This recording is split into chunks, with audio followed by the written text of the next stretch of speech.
This is how it works. But I'm just showing you that there are many opportunities and many situations where you just need, I believe, you need to do something more than just report facts.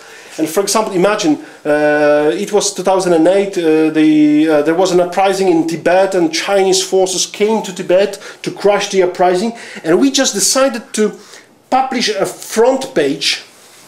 A front page of newspaper was a flag of Tibet. It's the front page on the last page. And we just asked readers, you know, take this flag of Tibet and take a picture of you and show that you are solidarity with Tibet, that you are, you know, solidar with Tibet.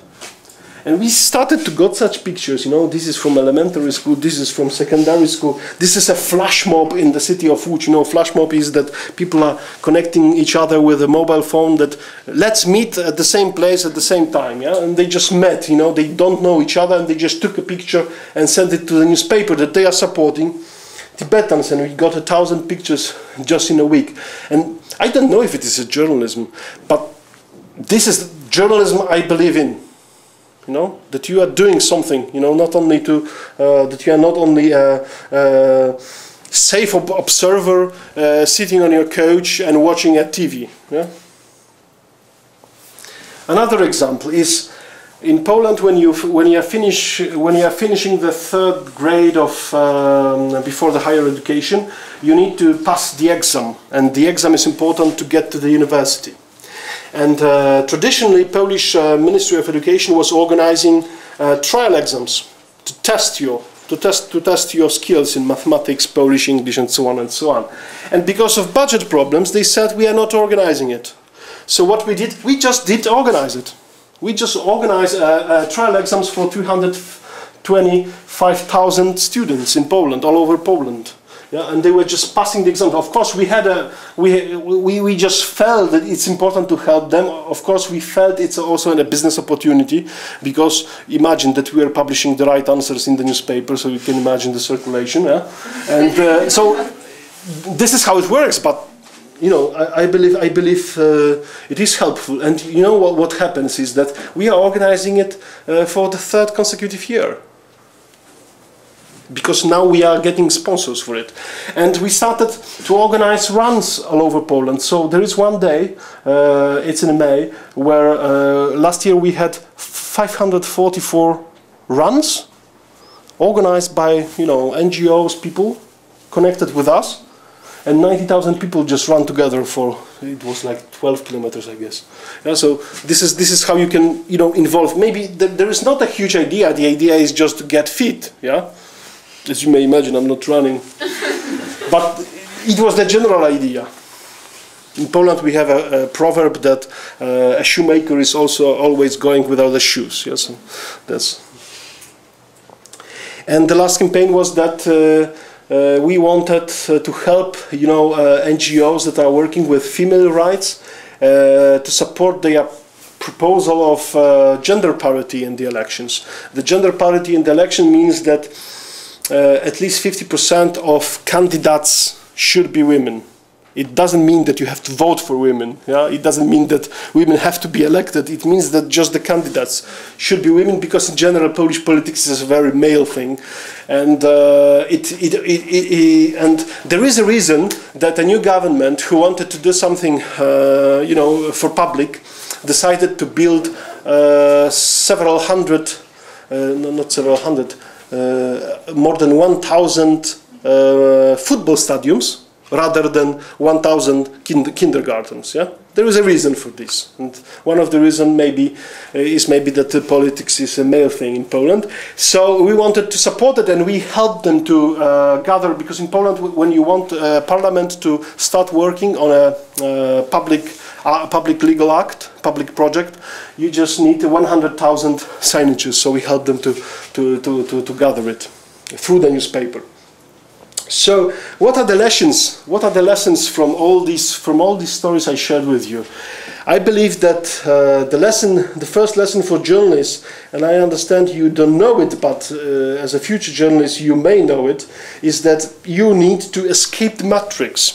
You know, this is a photo I took at 8 p.m. On Friday night at my newspaper. You know, these guys are spending the whole day in the office to tell you what's happening in the world. You know? They are staying the whole day in the office to tell you what's happening in the world. Yeah? Of course, one of the reasons that newspaper circulations all over the world in the western part is going down is, of course, the changes in technology, changes in habits. But one of the reasons is that they are just boring, you know. And remember it, internet, it is not that the internet is killing the newspapers. You know, mainly the editors are killing the newspapers and journalists are killing the newspapers because they are relying more and more on third-party, second-hand sources for information. They are staying more and more time at the office. They are just using, you know, the internet as a communication tool. They are not witnessing facts, and this in the effect that you just feel that this newspaper and all the other newspapers on you know, newspaper and the news websites on the net and so on, they are just getting more and more irrelevant. Another thing is that I just believe that, like Gandhi has said, if you want to change the world, you have to be the change you want to see.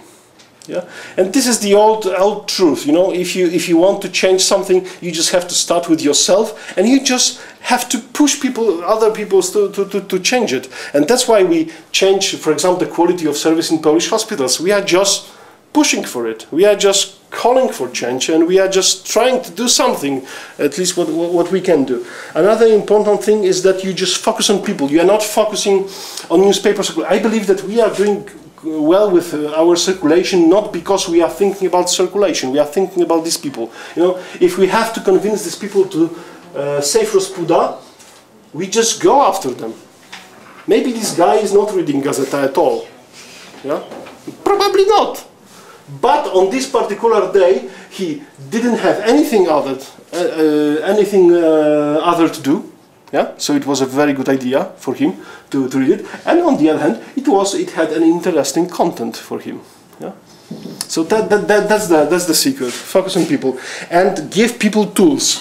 You know, it's like in IKEA. You don't have to do everything for your clients. Your clients want also to participate, and people are willing to share with the newspaper with their stories, advice, photos. You know, people just love to do it because they believe, everybody believes that he has a story to tell, and there is some truth in it. But of course you need to be careful about what kind of stories are you expecting from your readers. If you believe that readers will do investigative, I don't know, journalism stories instead of editors, I'll tell you it doesn't work. Yeah? But if you ask people for advice about how to choose the better school for your kid, probably your readers know more about it than your editors, yeah? Because your editors are highly educated people, they are living in larger cities, they are probably earning more money than the average, and they are sending kids to private schools. So they know nothing about choosing a better school for your kid. So, but when you give these people, the tools, you just need to empower them. And they need somebody to, you know, to lead, to say that, you know, let's save Rospuda, and then people do it. And then medium can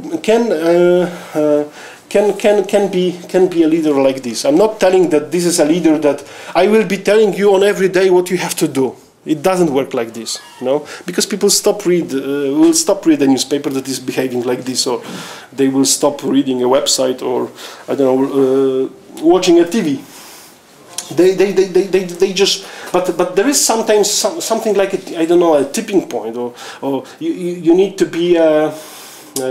be credible. You know, like this journalist, he was credible. You know, he's writing for this Nature for 20 years, and he just said, "I just believe that this is a wrong thing with this highway, and I will devote myself."